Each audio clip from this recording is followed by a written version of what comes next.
Bismillah, Alhamdulillah, Assalamu alaikum, peace be upon all of you. So the current generation of young people, I don't know what you want to call them, but people who are teenagers now or in their early 20s, people who've grown up with smartphones and social media pretty much being normal throughout their lives. They're not the worst generation of people ever. What do I mean by that, and why do I say that? Well, I say it, one, just to ease people's anxiety a little bit about what young people actually are and are actually like these days, because I find lots of people have a misperception. Two, what I mean by it is, there's all kinds of statistical analysis that is done of young people in America from multiple different sources and collected by organizations. And it's readily available if you just look it up. So the current generation of young people, they have the lowest rates of people drinking alcohol in decades, almost 50 years actually with that one. Lowest rates of drug use in decades. Lowest rates of smoking by like a factor of 3 or 4 almost in decades. Lowest rates of incarceration in decades. And the lowest rates of poor health choices regarding sexual behavior, not least of which is simply the choice to have sex at young ages. Lowest rates of that in decades. Now, there's a lot of different things to take out of this, a lot of different points that to make following from it. Number one, concerning the Muslim community, older people, we have a lot of anxiety over young people. And we have a bit of a tendency to always reproduce and drive a narrative that there's so much going wrong with the young people. Now, all of that comes from a very good place, of course, and our deep care for the young people. But at the same time, again, going back to what I've talked about breaking down defense walls between people who are nurturing roles of young people and those young people. Young people, they tend to manifest what you project onto them. But you have to be aware of what you are projecting onto them. So older people having a whole bunch of anxiety about the younger people, it comes from a place of care.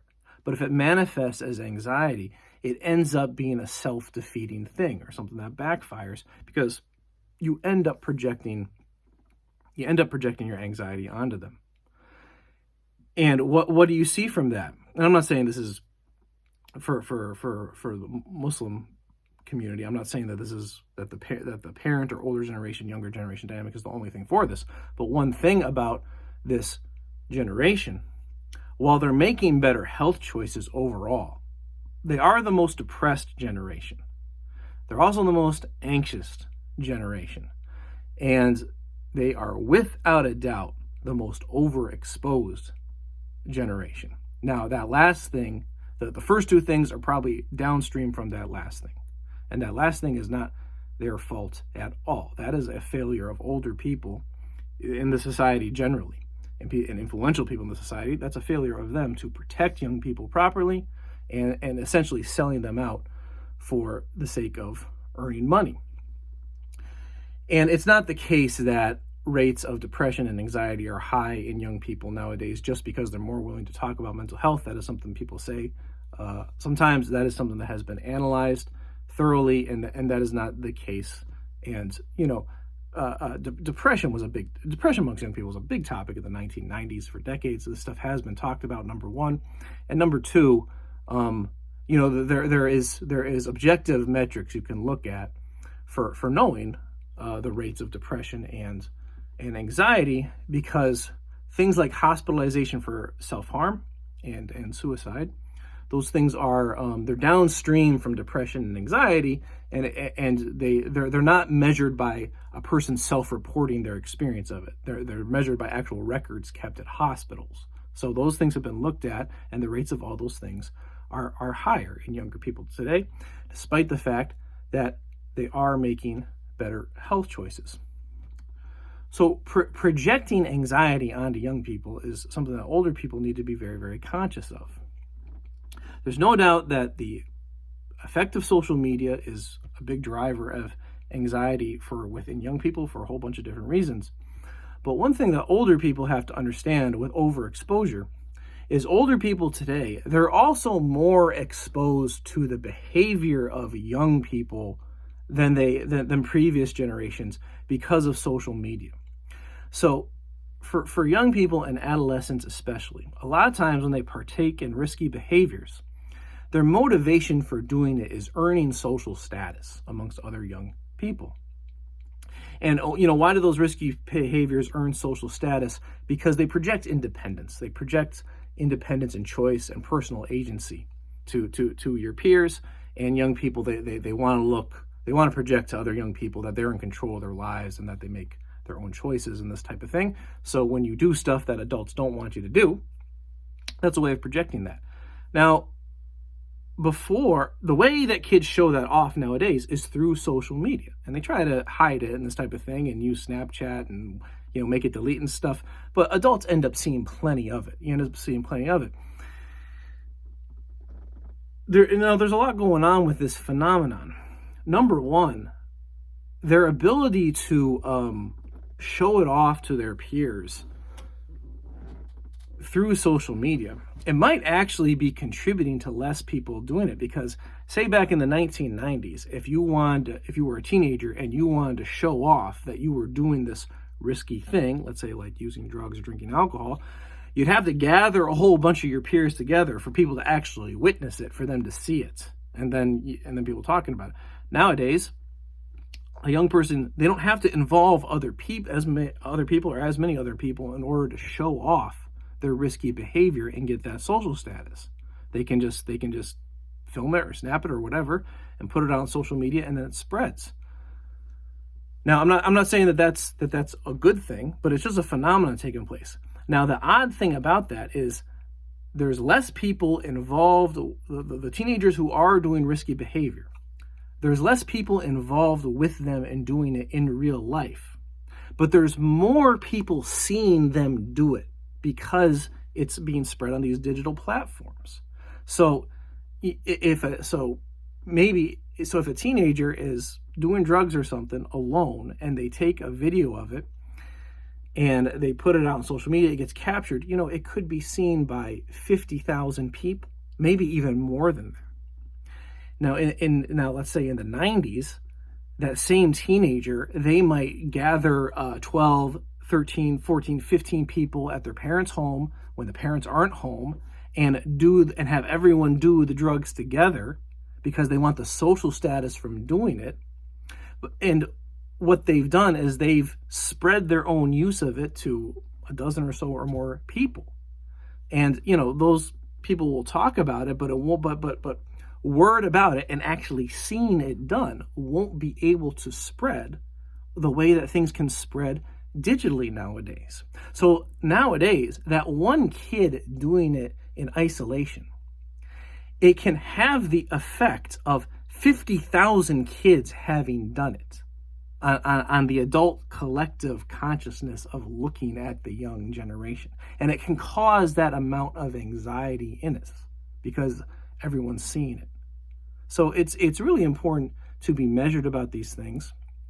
And just again, in the Muslim community, because of our care for young people and the young people in our community, we tend to reproduce and compound this anxiety over them and buy in easily to narratives about them, getting so much worse and this type of thing.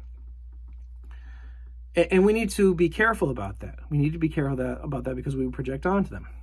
Now, a whole other factor in that is if you have adults in the community or parents who did not grow up in this culture, they grew up in an old world culture, they might not care and don't care as much about how the generation of young people is compared to other Americans and other previous American generations.